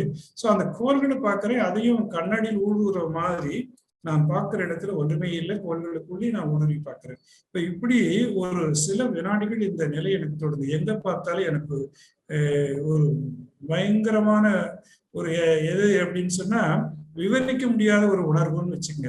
அது மாதிரி எல்லாவற்றையும் பார்க்க முடியுது, எல்லாவற்றுக்குள்ளும் நான் தொலைந்து அந்த பக்கம் போக முடியுது அப்படி. அப்போ சோ இந்த சக்தி தான் பிரம்மமா அப்படின்ட்டு எனக்கு ஒரு சந்தேகம். சரி அப்படி முடிஞ்சு நான் அப்படியே இரவுல உறங்கிட்டேன். காலையில இதை பத்தி தெரிஞ்சுக்கணும் அப்படின்னு சொல்லிட்டு நான் வேகமாக போய் மகர்ஷிட்டு கேட்கலான்ட்டு காலையில 8 மணிக்கு ரெடியா இருப்பாங்க சாப்பிட்டுட்டு. ஸோ நான் 8 மணிக்கெல்லாம் போயிட்டேன். போய் மேலே போய் சாமி நான் இது மாதிரி ஒரு பார்த்தேன் இரவுல, அது என்னன்னே தெரியல, நான் எங்க பார்த்தாலும் எல்லாவற்றையும் ஊடுருவி பார்த்து கொண்டே இருக்கிற அது மாதிரி எனக்கு ஒன்று தெரிஞ்சது அப்படின்னு சொன்னேன். அப்ப சுவாமி சிரிச்சிட்டு சொன்னாங்க, நான் அதைத்தான் எழுதிக்கிட்டு இருக்கிறேன் அப்படின்னாங்க. எப்படி நான் பார்த்ததை அவர் எழுதிக்கிட்டு இருக்கிறாரு அப்படின்னு சொன்னா அப்ப தெரிஞ்சது அவரு எழுதிக்கிட்டு இருக்கிறதா நமக்குள்ள திணிச்சுட்டாருன்றது அப்புறம் தான் எனக்கு தெரிஞ்சது இல்லையா. சோ அவர் என்ன எழுதிக்கிட்டு இருக்கிற அப்படின்ட்டு எழுதி கையிலேயே கொடுத்தாங்க. கையில எழுதிக்கிட்டு இருந்தது கையிலேயே கொடுத்தாங்க. அதுல இந்த இது மாதிரி ஆங்கிலத்துல இந்த பிரம்மத்திற்கு டெஃபினிஷன் எழுதிக்கிட்டு இருக்கிறாங்க. The dark matter, external space, primordial universe, almighty, all penetrating force, unified force அப்படின்ட்டு வார்த்தைகளை ஒரு டிக்ஷனரி கூட பக்கத்துல வச்சிருந்தாங்க. ஸோ தேடி பிடித்து இறைநிலையை பிரம்மத்தை விஞ்ஞான வார்த்தைகளாலே மக்களுக்கு விளங்க வைப்பதற்காக அவர்கள் எழுதி கொண்டிருந்தார்கள். உலகம் யாவும் தாமர வாக்களும் காத்தலும் அப்படின்ட்டு நம்ம படிச்சிருக்கிற எத்தனையோ ஞானிகள் எழுதுறாங்க. உலகம் யாவும் தாமர ஆக்கலும் காத்தலும் முடித்தலும், இது தானேதான் உலகமாக தானேதான் காக்கிறதாக, இப்படி எத்தனையோ தமிழ் அறிஞர்கள் இல்லையா. அங்கங்கனாதபடி எங்கும் பிரகாசமாய் ஆனந்த பூர்த்தியாய் அப்படின்னு ஒருத்தர் எழுதுறாரு. ஓகேயா. இப்படி எத்தனையோ பேர் உலகத்தை பற்றி இறைவனை பற்றி எழுதும் போது ஒவ்வொரு மாதிரி ஒரு டெபினிஷன் கொடுத்திருக்காங்க. ஆனா மகிழ்ச்சி கொடுத்த டெபினிஷன் என்ன அப்படின்னு சொன்னா, இந்த காலத்திற்கு விஞ்ஞானிகள் புரிந்து கொள்ளுகின்ற வகையிலே அந்த வார்த்தைகளை தொகுத்து விஞ்ஞானத்தோடு ஒத்து போகும்போதுதான் நாளைக்கு இது எல்லாருக்கும் மக்களுக்கு சமுதாயத்துல உலகத்துல போய் சேரும் என்பதற்காக அவர்கள் எழுதி கொண்டிருந்ததை நான் பார்த்தேன். அவருடைய பெருங்கருணையினால அன்னைக்கு உணர்த்தி காட்டியதுதான் எதையும் ஊடுருவும் சக்தி, ஆல் பெனட்ரேட்டிவ் டார்க் மேட்டர் அப்படின்னு சொன்னா உண்மையிலேயே இருக்கிறதா அப்படின்ட்டு யாருக்கும் தெரியாது. ஓகேயா. சோ இது எல்லாமே நம்ம படிச்சுக்கிட்டே வர்றதா பின்னாடி சொல்றதை நம்ம திருப்பி சொல்லிக்கிட்டே போறோம். ஆனா பிரத்யட்சமாக உணர்த்தி எல்லாத்தையும் ஊடுருவக்கூடியது அப்படின்ற பொருளை அன்னைக்கு விளக்கி காட்டினார் அப்படின்றதான். சோ இதெல்லாம் ஒரு பெரும் கருணை. சாமியினுடைய சொல்லும்போது விளக்கியே விளங்கினேன் அப்படின்னு ஒரு வார்த்தையை சொல்லியிருப்பாரு கவியில. அப்போ சாமி ஏதோ படித்து விட்டோ அல்லது அவர் கற்பனையிலோ எழுதவில்லை, எல்லாவற்றையும் தான் விளங்கி கொண்டே இறைவன் அவருக்குள்ள அதை விளக்கம் கொடுத்ததுக்கு பின்னாடிதான் அவர் மொழி வார்த்தை வடிவில கொண்டு வந்து மொழி வடிவத்துல கொடுக்கிறார் என்பது பிரத்யட்சமாக உணர்த்துவதற்காக அது நடந்திருக்கலாம். சோ அப்போ இது மாதிரி ஒருதான் உதாரணமா அப்படின்னு சொன்னா, நான் பின்னாடி பல மகான்கள் சரித்திரங்களை எல்லாம் படிக்கும் போது பலவாறு இது நடந்திருக்கிறதை நான் பார்க்கிறேன். யுக்தீஸ்வரர் சாமி யோகானந்தர் இத வேலை சொல்றாரு. அப்ப நான் என்ன செஞ்சுட்டு இருக்கிறேன் அப்படின்னா, நான் தவம் பண்ணிக்கிட்டு இருக்கிறேன் அப்படின்றாரு. அங்க இருந்துகிட்டே அவர் சொல்றாரு, எங்க தவம் பண்ற, உன்னுடைய சருகு மாதிரி இலைகள் சரிந்து மரத்துல இருந்து விழுகிற மாதிரி மனசு ஓடிக்கொண்டிருக்கிறது அப்படின்றார். இங்க வா அப்படின்ட்டு உட்கார்ந்து அவருக்கு தவம் அப்ப கொடுக்குறாரு. அப்ப கொடுத்த உடனே இவருக்குள்ளேயே எல்லாம் ஓடுறத பாக்குறாரு. இந்த பிரபஞ்சம் எல்லாம் அவருக்குள்ள ஓடுறத பாக்குறாரு. சோ இப்போ அப்பதான் தெரிஞ்சுது. அதே மாதிரிதான் நீங்க பார்த்த சுவாமி பகவான் ராமகிருஷ்ணர் விவேகானந்தர் தொடுறாரு. தொட்ட உடனே எல்லாம் ஒரு 3 நாட்களுக்கு, ஐயோ நீங்க என்ன செய்யறீங்க, எனக்கு எங்க அம்மா அப்பா இருக்கிறாங்களே அப்படின்னு மணல்ல அவர் அலறாரு. அப்புறம் ஒரு 3 நாட்களுக்கு தனக்குள்ளேயே எல்லாம் அந்த பிரபஞ்சம், கோள்கள், எல்லாம் நடக்கிற உலக விஷயங்கள்லாம் தனக்குள்ள ஓடிக்கொண்டே இருக்கிறத அவர் பார்த்து கொண்டே இருக்கிறார். ஓகேயா. அப்படி இந்த உலகம் எல்லாம் அதுவாக இருக்கிறதுனால அந்த மகான்கள்னால அது உணர்த்தும் போது அது உணரப்பெறுகிறாங்க எல்லாரும். அப்படி உணர்த்துறது அப்படின்றது ஒரு மிகப்பெரிய விஷயம். அப்படி உணர்த்தி காட்டுறதுனால எனக்கு முழுவதுமாக அந்த பிலாசபி இவர் இப்படியே சொன்னாங்களோ இல்லது இது அவருடைய அனுபவத்துல அவருக்கு சாமிக்கு இதெல்லாம் தெரியுதோ அப்படின்றது எனக்கு அந்த நாள்ல இருந்து சிறிதும் சந்தேகமே இல்லை. அவர் எல்லாம் அனுபவித்து பார்த்து அப்படிதான் சொல்றாரு. இதெல்லாம் ஒரு பெரும் கருணை என்று வாழ்க்கையில நான் நினைக்கிறேன். சோ இது மாதிரி ஒரு அற்புதம் அவருக்கு எல்லாம் இறைவன் கொடுத்து எல்லாம் கொடுத்திருக்கிறாங்க. இந்த பிரம்மஞானம் வந்து உங்களுக்கு எல்லாம் தெரியும்னு நினைக்கிறேன். சாமி பிரம்மஞானம் எழுத போறேன்னு சொல்றாரு. யாரோ ஒரு காலையில 5 மணிக்கு ஒரு உருவம் தோன்றுகிறது. உருவம் தோணுனா இவர் யாரு போகரோ அப்படின்னு நினைக்கிறாரு. அப்ப அவர் உடனே சொல்றாரு, நீ பிரம்மஞானம் எழுது அப்படின்றாரு. எனக்கு தெரியாதே அப்படின்னு சொல்றாரு. இல்ல தெரியும் எழுது அப்படின்ட்டு அது மறைச்சு போயிருது. அதுக்கு பின்னாடிதான் அவர் பிரம்மஞானம் கொடுக்குறாரு. அப்போ தமிழ்ல பிரம்மம் ஞானம் இல்லாத குறையை தமிழ்ல பிலாசபில கண்டினியூட்டி இல்லாமல் இருந்துச்சு. ஓகேயா, அது வேதங்கள்ல இருந்துச்சு. அது பின்னாடி மொழிபெயர்த்து கண்டினியூட்டியா இல்லை. இப்ப பிரம்மத்தை பத்தி இறைவனை பற்றி ஒரு முழு நான் தான் அதுவாக இருக்கிறேன் அப்படின்னு சொல்லக்கூடிய முழுமை இல்லாமல் இருந்துச்சு. ஸோ அதையெல்லாம் போக்கி பிரம்மத்தை கொடுக்கறதுக்கு அவரால் முடிந்தது என்பதுதான் என்னுடைய அனுபவம். சரி, அருள் அன்னை அம்மாவை பற்றி ஒரு சின்ன விஷயம் நான் பார்க்கிறேன். பெரும்பாலும் நான் அம்மாவை எப்ப பார்த்தேன் அப்படின்னு சொன்னா, வெளிநாட்டுக்கு மகரிஷி எப்பவுமே 6 மாதங்கள் வெளிநாட்டுல இருப்பாங்க. 6 மாதங்கள் தான் இந்தியாவில் இருப்பாங்க. பின்னாடி காலத்துல கூட சாமிக்கு வயசு 85 ஆச்சு. சாமி இனிமேல நீங்க எல்லாம் இங்கேயே தான் இருக்கணும். இங்கேயே இருக்கிறப்ப யாரும் அவர் போய் பாக்குறது இல்லை. ஓகே, விவேகானந்தர் கதை மாதிரிதான் அமெரிக்காவில இருந்து சொன்ன சுவாமி பெரிய பிரதர்ஸ் அண்ட் சிஸ்டர்ஸ் அப்படின்னு சொன்ன கை தட்டினா ஆஹா கை தட்டிட்டாங்கன்னு நம்ம பேசுவோம். நம்ம ஊர்ல சகோதரர்களே சகோதரிகளேன்னு சொன்னா யாரும் கண்டுக்கவே மாட்டோம். சோ இதுதான் நம்மளுடைய நிலையாக இருந்தது. சோ மேல்நாட்டுக்காரன் பாராட்டுனதான் நம்ம பாராட்டுறது அப்படி இயல்பு. ஏன்னா அவர்கள் கல்வியில் உயர்ந்திருந்தார்கள், அது செல்வத்தில் உயர்ந்திருந்தார்கள். நமக்கு அந்த அளவுக்கு முழுமையான அறிவு அப்ப இல்லை. ஒரு பகுதியினர் இருந்தாங்க ஆன்மீகத்துல, அவர்கள் இதுக்கெல்லாம் வரவில்லை. இப்படிதான் நடந்து கொண்டு இருந்தது. அப்போ சாமி 21 ஆண்டுகள் வெளிநாடுகளுக்கு போனது. ஒவ்வொரு முறையும் இந்த பக்கம் அப்படியே ஜப்பான் வழியா தமிழ்நாடு இப்படி ஜப்பான் வழியா போனாங்கன்னா அந்த பக்கம் அப்படி போய் பாம்பேல வருவாங்க. உலகத்தை யுஎஸ்ஏ இப்படி சுத்தி வருவாங்க. இல்ல இந்த பக்கம் பாம்பேல இருந்து அப்படி டெல்லியில இருந்து போனாங்க அப்படின்னு சொன்னா யுஎஸ்ஏ வழியை இப்படி ஜப்பான் இப்படி வழியை சுத்திக்கிட்டு இங்கிருந்து அந்த பக்கம் வருவாங்க. ஓகேயா, சோ அது மாதிரி ஒவ்வொரு முறையும் இப்படி சுழந்து இப்படி உலகம் முழுக்க ஒரு ரவுண்ட் அடிச்சுட்டு தான் வருவாங்க. இப்படி 21 டைம்ஸ் வந்திருக்கிறாங்க. அதனால ஒரு நிறைய உலக அறிவு ஞானம் அப்படின்றது எல்லையற்ற அனுபவங்கள் அவங்களுக்கு இருக்கு.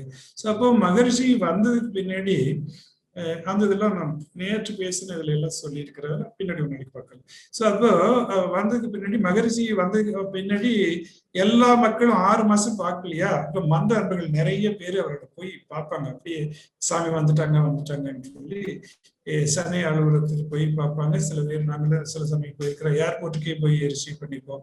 ஸோ அதே மாதிரி போறதுக்கு முன்னாடி அதே மாதிரி ஒரு மீட்டிங் போட்டு ஒரு சிறப்பு விழா நடக்கும். சில சமயம் சொல்லாமே அவர் வட்டி மிரட்டு போயிடுவாங்க. ஸோ இது மாதிரிலாம் நடக்கும். ஸோ எல்லா இடத்துலையும் போய் வரும்போதும் பார்ப்போம். ஸோ இது மாதிரி நம்ம போயிருக்கிறப்போ மகரிஷி ஒரு 2 days கூட்டமா இருக்கும். அதெல்லாம் மகரிஷி எல்லாம் பார்த்ததுக்கு பின்னாடி அம்மா ஆசிரமத்துக்கு வருவாங்க, சென்னை ஆசிரமத்துக்கு வருவாங்க. அம்மா அந்த ஏத்த மாதிரி மகரிஷி இருக்கிற அறைக்கு நீர் ஏத்த மாதிரி அறையில் தங்கி இருப்பாங்க. மகரிஷி போய் பார்ப்பாங்க. ஓகே, மகரிஷியை அவங்க அந்த அறைக்கு போய் போகும்போது நிச்சயமா என்ன பண்ணுவாங்கன்னா ஒரு சேலை புடவை அதை எடுத்துக்கிட்டு போய் கொடுத்து அப்படிதான் கொடுத்துட்டு அம்மாவை போய் பார்ப்பாங்க. ஸோ அப்போ நானும் இந்த மகரிஷி கூட சென்னைக்கு போகும்போதெல்லாம் எனக்கு ஒரு கூடுவாஞ்சேரி வழியா தான் நான் போகணும் ட்ரெயின்ல. எனக்கு இதுக்கு செங்கோட்டை தாண்டின உடனே இல்லை, செங்கோட்டை இல்லை, முதல்ல நகர் வரும் இல்லைங்களா. ஸோ காஞ்சிபுரம் தாண்டின உடனே எனக்கு மனசுல வந்துடும், ஆகா நம்ம குருவனுடைய ஊர் வரப்போகுதியா அப்படின்னு மனசுல நேரம் எதிர்த்து உட்காந்துக்குவேன். அந்த அந்த கூடுவாஞ்சேரி போர்டை பார்க்கல எனக்கு ஒரு சந்தோஷம். ஆகா இது குரு வாழ்ந்த இடம் இல்லையா, இங்க எல்லாம் வந்திருப்பாரு இல்ல, இங்கெல்லாம் நடந்திருப்பாரு இல்ல, ஒரு நாளாவது இந்த ஊர்ல இறங்கணும். ஏன்னா ட்ரெயின் நிக்காது போயிடும் மெட்ராஸ் போறதுனால, ஒரு நாள் இங்க இறங்கணும் அப்படின்னு நினைச்சுக்கிட்டே போவேன். ஸோ அது மாதிரி இறங்குவதற்கான ஒரு சங்கல்பம் அப்ப வந்துச்சு. ஸோ அம்மாவை நான் அங்கதான் பார்த்திருக்கேன் மெட்ராஸ்ல. ஸோ மகரிஷி கூடுவாஞ்சேரியில அம்மாவுக்கு 80வது பிறந்த நாள் வந்துச்சு. அந்த தியாகத்தாயினுடைய பிறந்த நாள் தான் ஆகஸ்ட் 30 மனைவி நில வேட்பு நாளாக நம்ம கொண்டாடி கொண்டிருக்கின்றோம். ஸோ அப்ப போகும்போது நேர்ல அந்த மனைவி நில வேட்பு நாள் முதல் வேட்பு நாள் நடத்துறாங்க. அம்மா கிட்ட சாமி சொல்றாங்க இப்படி ஒரு விழா நடத்த போறேன் அப்படின்ட்டு. அம்மா சொல்லிட்டாங்க நான் அதுக்குள்ள வரமாட்டேன் அப்படின்ட்டாங்க. ஏன் வரக்கூடாது நீ அப்படின்னா, இல்ல என் பிள்ளைங்க எல்லாம் அங்க வருவாங்கல்ல, சும்மா நான் வெறுங்கையால போய் அவங்களெல்லாம் நான் எப்படி பார்க்க முடியும், எல்லாருக்கும் ஒரு சேலை வாங்கி கொடுக்குறாருன்னா நான் வரேன் அப்படின்ட்டேன். சரின்ட்டு மகிழ்ச்சி ஒரு 300 சேலை வாங்கி கொடுத்தாங்க. ஸோ வர்றவங்களுக்கு எல்லாம் ஒரு சேலை, எல்லா பெண்களுக்கு, எனக்கு எங்கள் வாழ்க்கை துறை கொண்டு போய் கொடுங்க, எனக்கு ஒரு சேலை கொடுத்தாங்க தெரியுன்னா. ஆமா, அந்த மாதிரி எல்லாருக்கும் சேலை கிடைச்சி.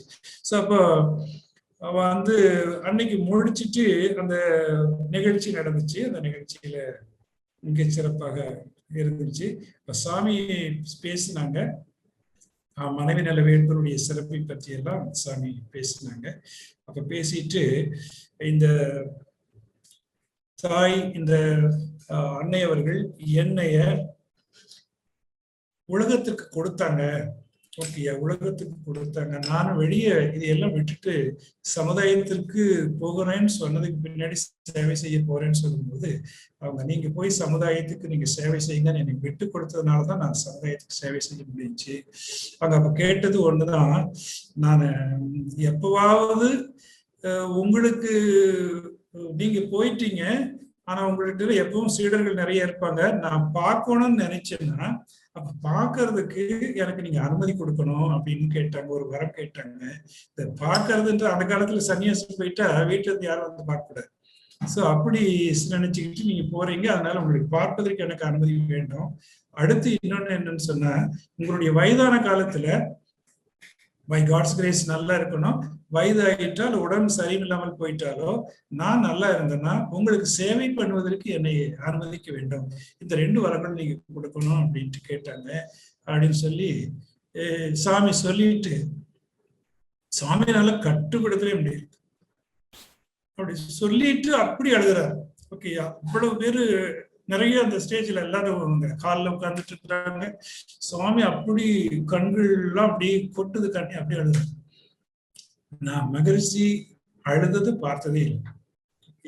அப்படி அழுது நான் பார்த்ததே இல்லை. அப்படி அவங்களுக்கு ஒரு ஆனந்த பூரிப்புல இப்படி கொடுத்தாங்களே அப்படின்னு சொல்லிட்டு அப்படி நினைத்து கொண்டு கலங்கிட்டாங்க, கண்ணி விட்டாங்க.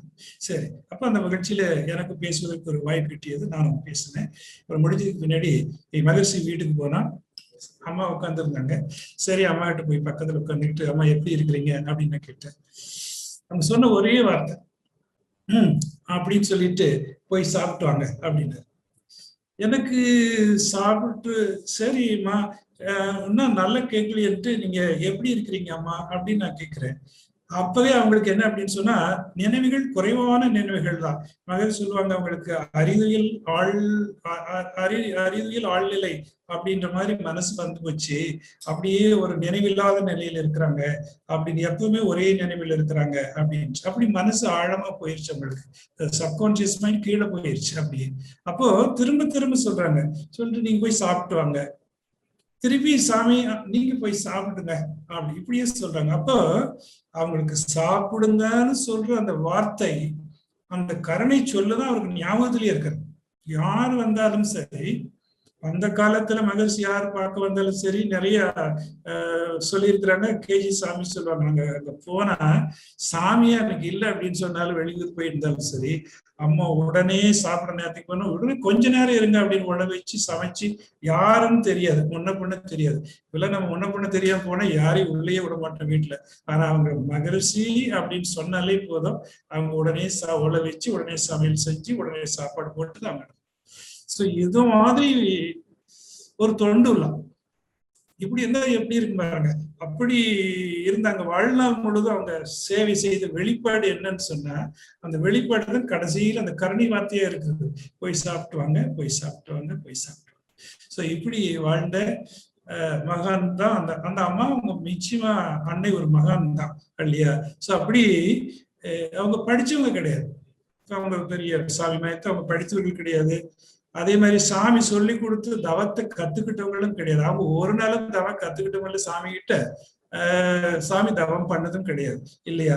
சோ தத்துவம் தெரிஞ்சவங்களும் கிடையாது. சாமி சொல்லி கொடுக்குற தத்துவத்துல அவங்க ஒரு நாளும் கேட்டதும் கிடையாது, அதை பற்றி அவர்கள் சொல்வதும் கிடையாது. அவங்க முழுமையான கர்மயோகி. அவங்க வாழ்க்கையே ஞானத்தை போதிக்கின்ற ஒரு புத்தகம் தான்.